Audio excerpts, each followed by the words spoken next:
Drive-ins and dives, I always get it out of order. I hopefully won't go to hell for that. I don't think I will. Before we dive into that today, though, I want to talk about a different thing to dive into, and that's the waters of baptism. You've probably seen the slide, some of the as they scroll through out in the lobby or on the screen before worship.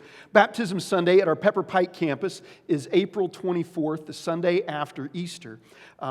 We don't have a slide for it yet, but we are going to have Baptism Sunday at South Euclid as well. It's just going to be a week or two after that. We haven't worked out the timing. Mother's Day rolls around in there too, and we're trying to get the best date for that. But if you have been feeling that tug from God in your heart, where you say, I'm ready to make it public. I've been, testing and tasting and checking this Jesus thing out for a while, and I'm ready to stand up and say that Jesus is mine. Jesus is worthy of it all. I want to publicly declare that I want to follow Jesus. I'm going to follow Jesus, that Jesus is not just a great teacher, not just a great leader, not just a historical figure, but my leader, my Lord, my Savior. Then I invite you to email me or email Terry McHugh or just talk to me after worship sometime and let me know. We will be doing some preparation for baptism, and if you are ready to be baptized and want that, then now's the time. Don't delay. Don't worry. If you're feeling it, now's the time, and let's do that. If you have been baptized before but feel that this might be the right time to reaffirm that, to say, okay, I gotta just go and feel that water again and say again that I'm a follower of Jesus, again that Jesus is my Lord and my Savior for whatever reason, then it's time for that as well.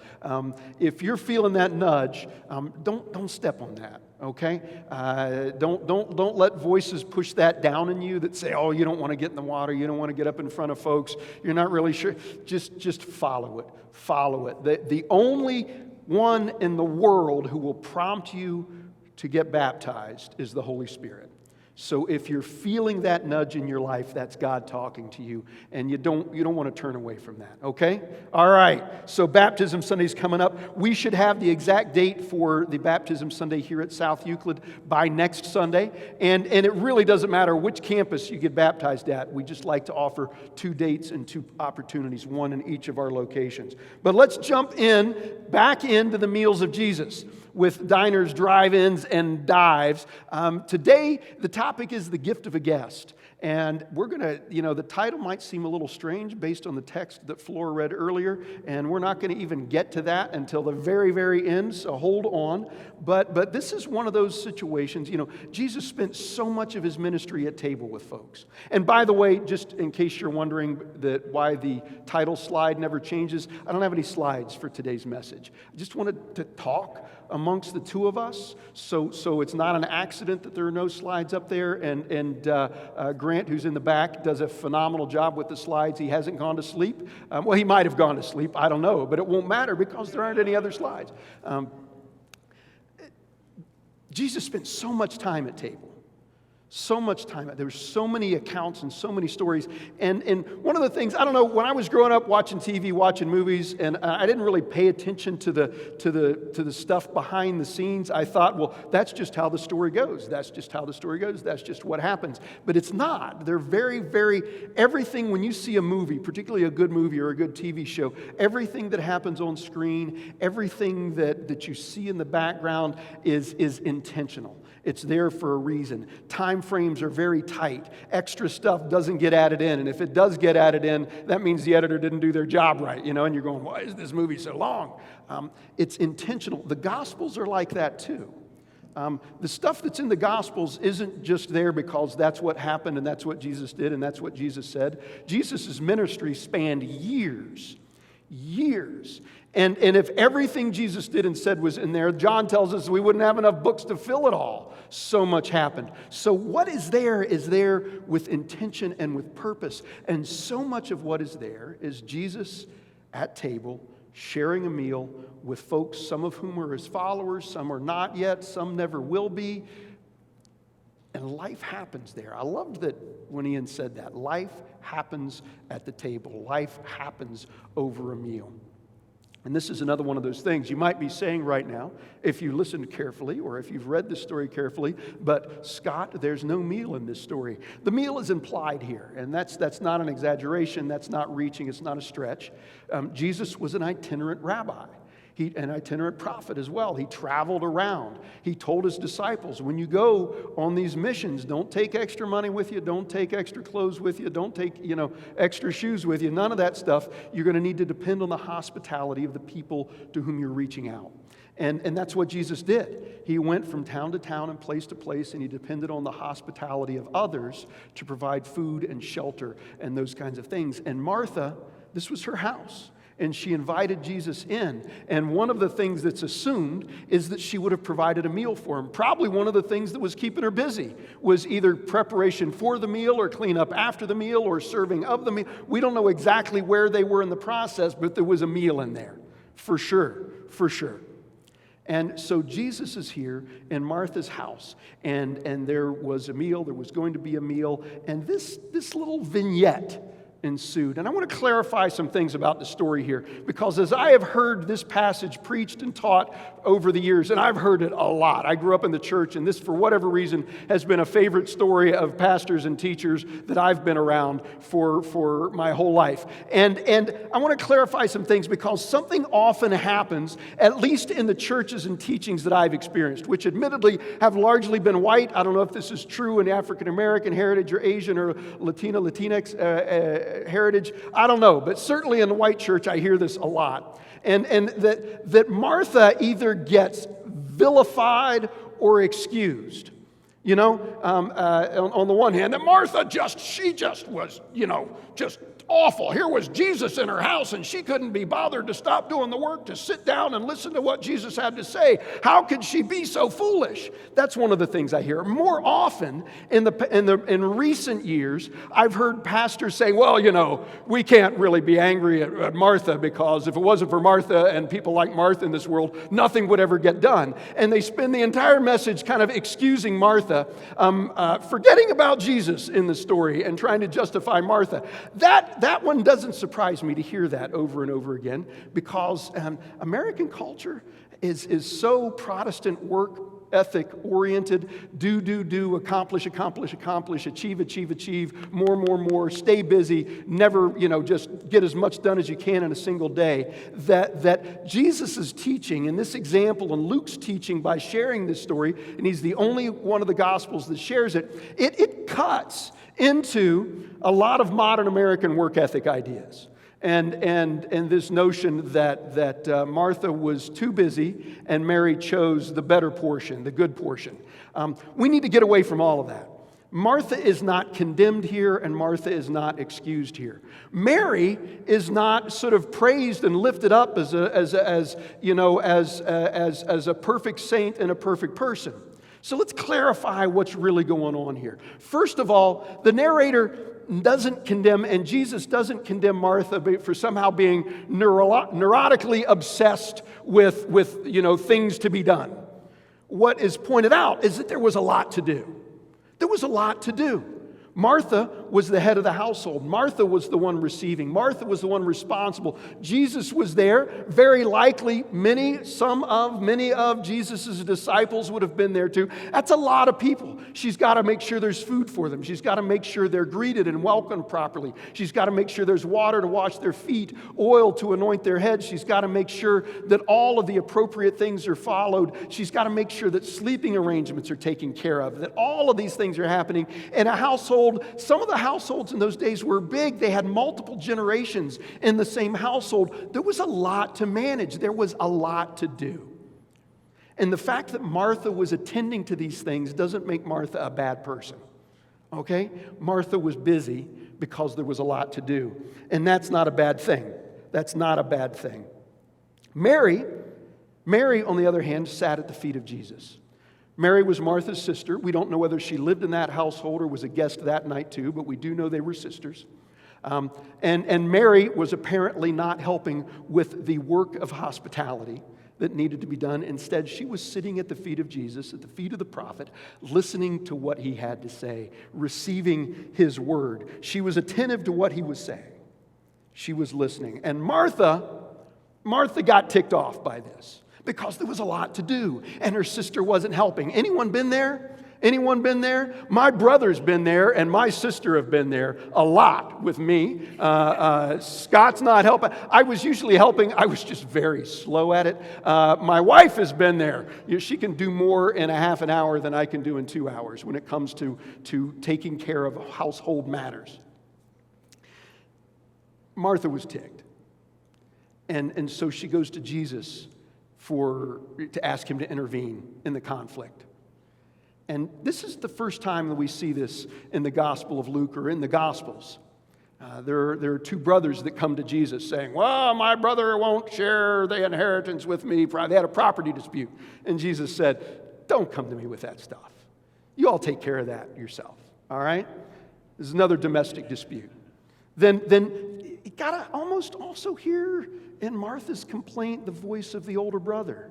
In the story of the prodigal son who's complaining to his dad because of the grace and mercy the dad is showing the younger brother who hadn't earned the grace and the mercy, which is kind of the point of grace and mercy. You don't earn it.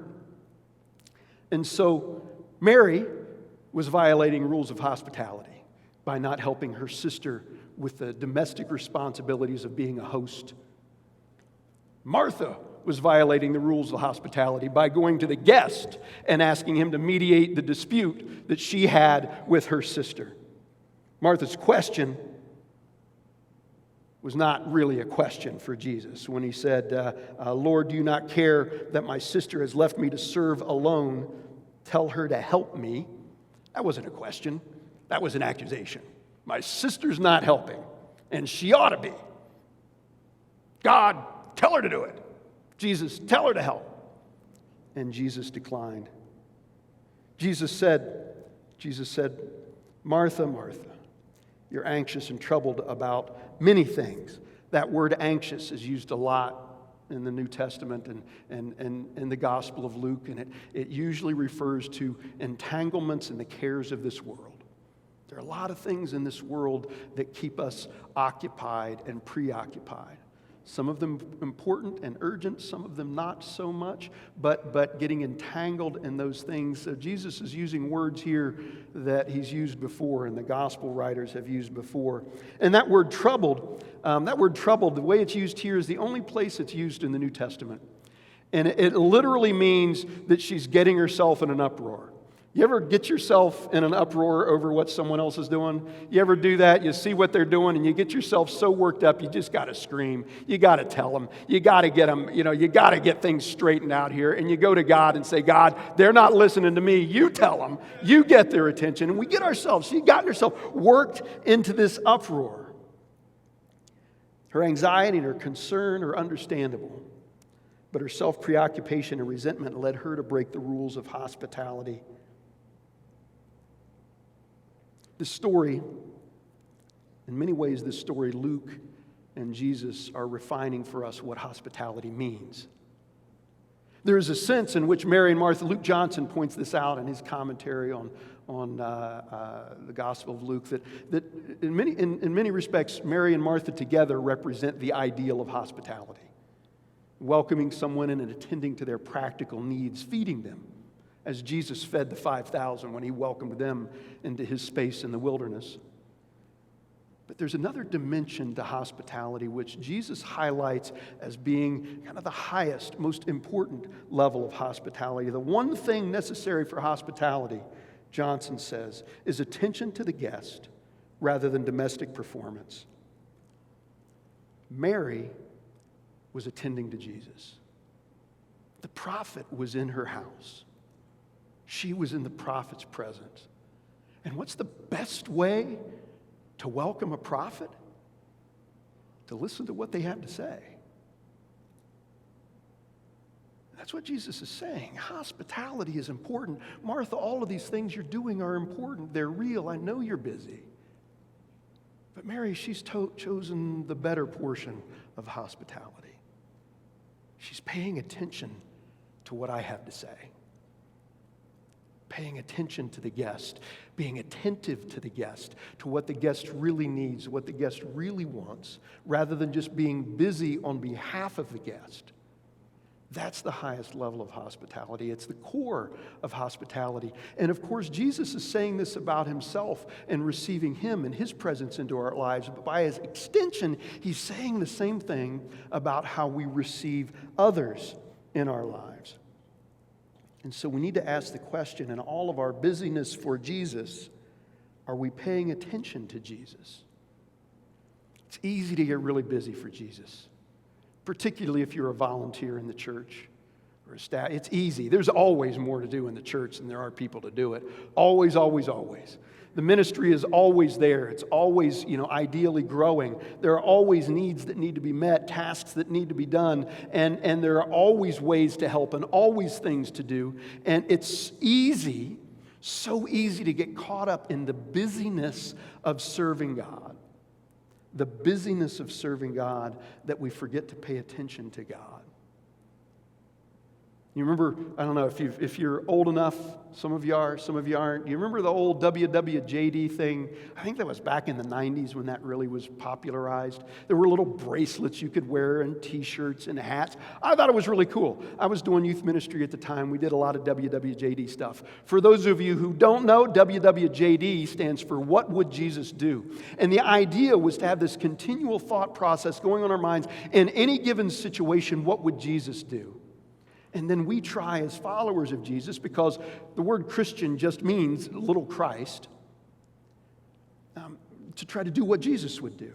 I think that's a good question to ask. It was some great teachings for adults, Sunday worship. It was great teaching in youth and children's ministry. It was really, really cool, but I no longer think that's the best question to ask. Because asking the question, what would Jesus do, tends to treat Jesus like a historical figure that lived and died a long time ago and has gone away, and now we have to figure out what would Jesus do if he were here now. The reality is that Jesus is alive, and maybe the better question to ask is, what is Jesus doing? W-I-J-D. What is Jesus doing? That requires attention. What is Jesus doing in this situation? We know in general what Jesus is doing, his role in God's plan for the cosmos. God was in Christ doing what? Reconciling the world to himself. And has committed to us this ministry, this work, this service, the word of reconciliation. So what is Jesus doing? In the big picture, what Jesus was doing and what Jesus is doing is reconciling the world to God. So if that's what Jesus is doing in the big picture, then in every situation, can we begin to ask ourselves, how is Jesus reconciling the world to God in this situation? And how can I participate in that? That's a very different kind of question. It's a very difficult kind of question. Now, I'm going to take a slight digression for a moment, but not too far. I'm going to talk to you about funerals, particularly how I do funerals. As a pastor, I've done a lot of funerals in my life and in my career, a lot of funerals. And there's a temptation for pastors when they do a thing over and over and over again, particularly when the people sitting in the pews, sitting in the crowd, change from event to event, whether it's weddings or funerals. Those are the two places where this sort of temptation is the strongest. And that's to have a canned message that you use because you're talking to a different group of people every time. And if you've got a lot of funerals to do, then preparing a totally new message for every funeral can get challenging. I had drilled into me by my professors in seminary that canned messages are not acceptable. That God has a word to say for every group you address, and the message there is not a canned thing that goes from place to place to place. It's a living conversation between God and those people and God. And so I had to sort out, how can I, without having to reinvent the wheel for every funeral, how can I have a message that is unique each time? And this is what I do. I hope it's from God. I've gotten a lot of positive response from folks after funerals, so maybe it is from God. But I take seriously the teaching. The other thing that happens to happen at a funeral is you're supposed to eulogize, do the eulogy. Eulogy literally means speak well of. So how can I got to talk about God, I got to speak well of the person who died. Sometimes I know him, sometimes I don't. Sometimes they were what most people would call a good person, and sometimes they weren't. How do I do that? And I take seriously the teaching at the very beginning of the Bible, where we are told that when God created humankind, He created humanity in His image and after His likeness. Every human being, good, bad, and ugly, is created in the image of God. Every human being has God's fingerprints on them. And since no two human beings are exactly alike, one thing that means is every single human being reveals God to the world in a way that no one else does exactly. In other words, we can learn, what I learn about God from my interactions with Flora is going to be different. I'm going to learn something different about God than I can see in my own life because Flora is a different person than I am. And Steve, when I encounter Steve and the identity of God in him, the image of God in him, God's revealing something a little bit different because Steve is different than me and he's different than Flora. And the same for Andy and Kari and Marcella and all different folks. Every human being created in the image of God. If that's the case, no matter who I'm eulogizing, no matter whose funeral I'm doing, God revealed something of God's self to the world, to His family and friends through that person. And I use the funeral as a way to highlight that as nearly as I can discern it. Now, what's that have to do with today's message? What that has to do with today's message is why wait for a person's funeral? To be attentive to how God is revealing Himself to us through that person, whoever that person is. You see, whatever guest we receive into our space, whether that space is our home or the line at Walmart or our cubicle at work, or our lunch table at school, whatever that space is, whatever other person is coming into that space bears the image of God. How can I see that image in them? Be attentive to that image in them, honor that image in them, and bless them out of that. God's reconciling the world to Himself in some fashion or another, or at the very least desires to do that through that person. How can I see that? How can I be attentive to that and draw that out of them? By being like Spider-Man. That's how. Yeah. Seen Spider-Man No Way Home? I've seen it 2.5 times now. It's a good movie. And Spider-Man, if you don't know it, it's classic Marvel Cinematic Universe stuff. You know, Spider-Man, with the help of Doctor Strange, cracks open the multiverse. Never a good idea. Don't do it. And into this universe, Spider-Man heroes, or Spider-Man villains, who all happen to be in other Spider-Man movies so far, come into this Spider-Man's universe. And then other Spider-Man from other universes come into this Spider-Man's universe. And the task Doctor Strange sets to Spider-Man is getting all of these people contained so Doctor Strange can send them back to their universes before the entire multiverse collapses and we all experience horrible, awful things. But what Peter Parker learns, what Spider-Man learns, is each one of these villains dies directly or indirectly because of their encounter with Spider-Man in their various universes. They've all done awful things, these villains, but Peter, with the help of his Aunt May, begins to see that each one of them is worthy of some sort of second chance. There is something good in them that can be nurtured. They didn't say the image of God, but I believe that's what that is. Even Doc Ock. And so Spider-Man, with the help of the other Peter Parker / Spider-Man from other universes, sets about trying to restore them, heal them, so that when they go back to their own universes, they won't die at Spider-Man's hands. And he does. They do. And they do it in less than 24 hours. 4 lives, or maybe 5, I kept losing track of the villains, completely changed in less than 24 hours. It's extraordinary. It's extraordinary because Peter Parker was able to receive them and be attentive to them and see in them what they really need. Rather than just being about the business of being a superhero and protecting his world, he was attentive to the guests, others who came into his space. Now you might say, that's great, Pastor Scott, but Spider-Man's not real, Doc Ock's not real, the Green Goblin's not real. That is for sure. The fact is, though, that Derek Black and Matthew Stevenson are real. They're real people. You might not have ever heard of them, but maybe you have. Maybe you heard of Derek Black's dad. If you haven't heard of Derek Black's dad is Don Black. He was a former Grand Wizard in the KKK. He was the founder of the Stormfront website, right-wing website, racist. Derek Black followed in his father's footsteps. He was a hardcore, self-avowed, proud white nationalist. And he very actively participated in the forums on the website. He had his own radio program where he advocated for and very articulately defended and proclaimed and called for all of the various things that go along with white nationalism. He'd been homeschooled, and the vast majority of his experience relationally was with people who thought and looked and acted like he and his family did. David Duke, very close member or friend of the family, was like a second father to Derek. Then Derek went off to college, and he went to New College in Florida. It wasn't a new college, it was called New College. That got confusing for me as I was reading the story. And while he was there, he encountered other people, Jewish people, people of color, immigrants. And Derek, in relationship, because he was well known in that universe of white nationalism, but at school, he was just Derek.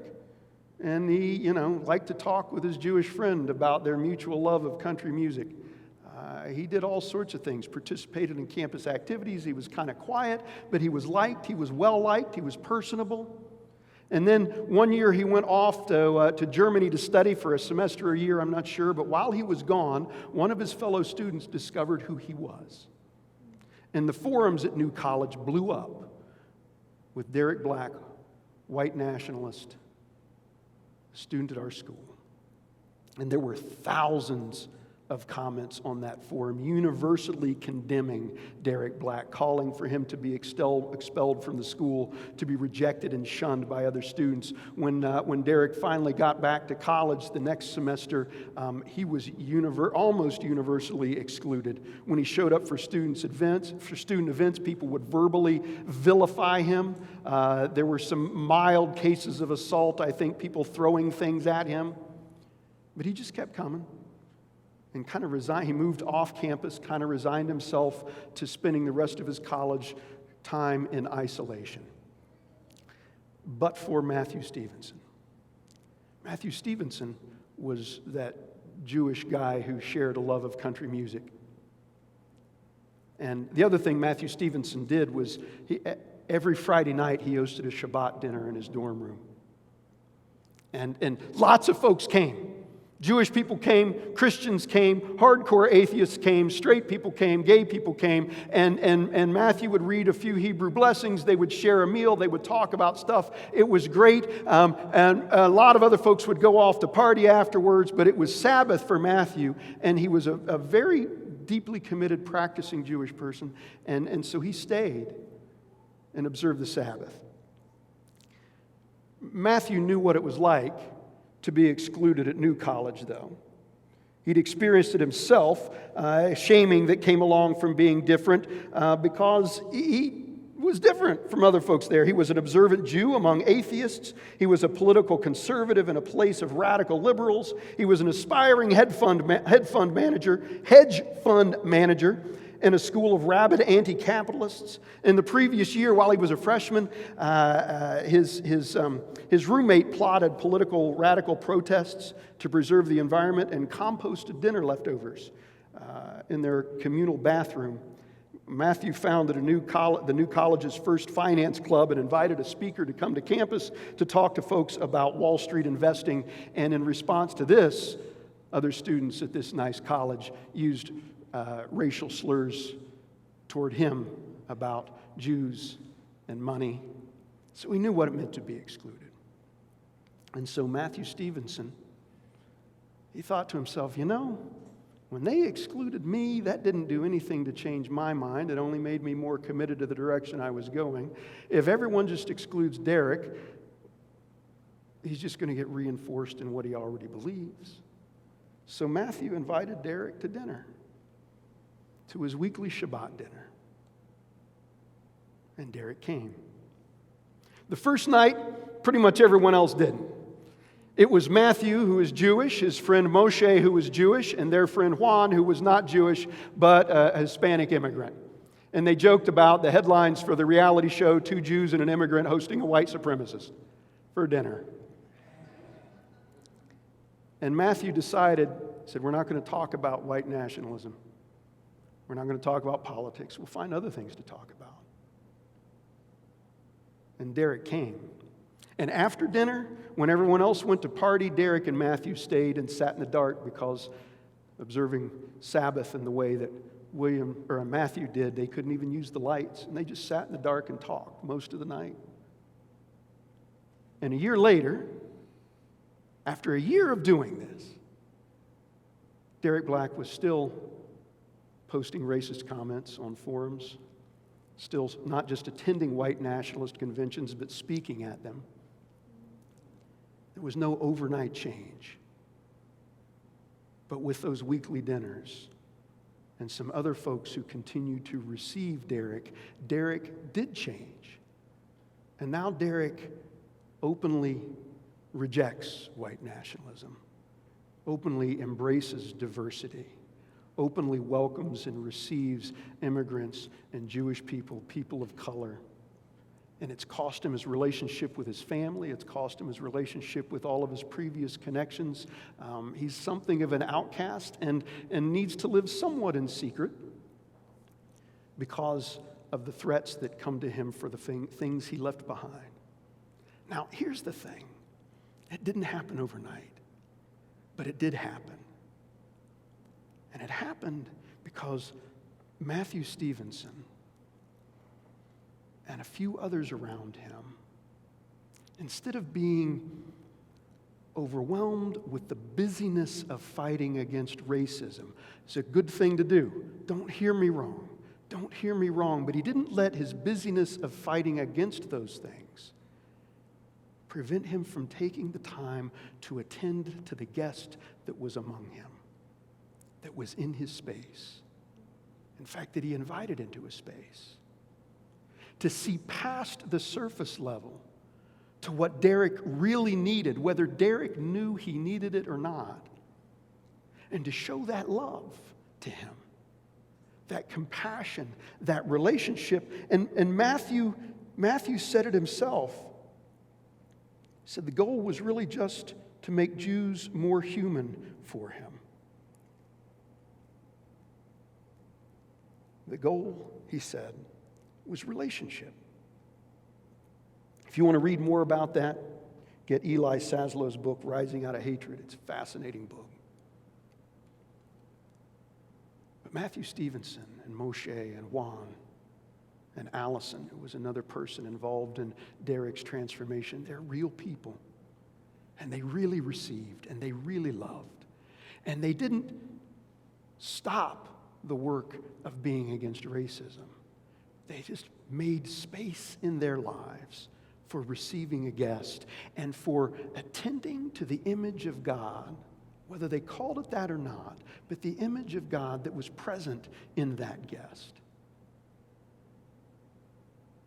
And it led to an amazing transformation.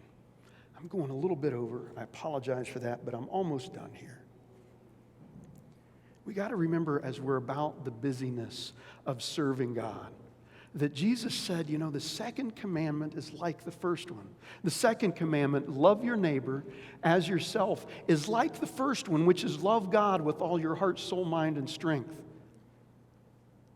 If we're so busy serving God that we don't have space in our lives, emotional or time-wise or any other way, if we don't have space in our lives to love our neighbor, even if they're radically different from us, then how can we really be serving God?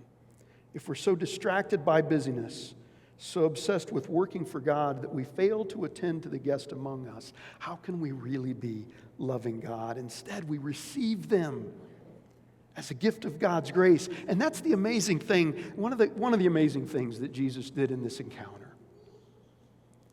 He said, what Mary chose is the better portion. Two things here. One is, Mary had a choice. The implication is Martha also had a choice. The further implication is that we all have a choice. Will we be distracted by the cares of this world? Will we will we work ourselves into an uproar over the injustices and the wrongs that we see? Or will we use the energy that God has given us to not only work against injustice and racism and sexism and homophobia and all these other injustices that are out there, not only just to work against them, but to receive with love and with grace even those who believe very differently than we do, and to love them and to attend to the image of God in them. That's the choice. But the other thing is this. Jesus said, Mary has chosen the good portion, which will not be taken away from her. It's fascinating. Jesus turned Mary's choice into a gift. The gift of receiving the guest. If you've got kids, even if they're not your own, if you've been through a store with kids, you know they pull things off the shelf, particularly in the checkout line. It's a candy bar, it's a little toy. Those people that put them there, it's their fault, and the kids pick them up. Most of the time with my kids, I'd say, no, we're not getting that, put that back. But sometimes I'd say, they get to keep that. I'm not going to take it from them. And that choice that they made to pick that up now becomes a gift that I have given them. Mary made a choice to attend to Jesus. And Jesus said, this isn't simply her choice. This is a gift that she's receiving. Choosing to receive the guest is a gift for the one who makes the choice to receive. Do you hear that? It was a gift for Matthew. It was a gift for Moshe, for Juan, for Allison, and others who chose to receive Derek, not because Derek was all that in a bag of chips and Derek was the best thing since sliced bread and Derek was the second coming of Jesus. Far from any of that.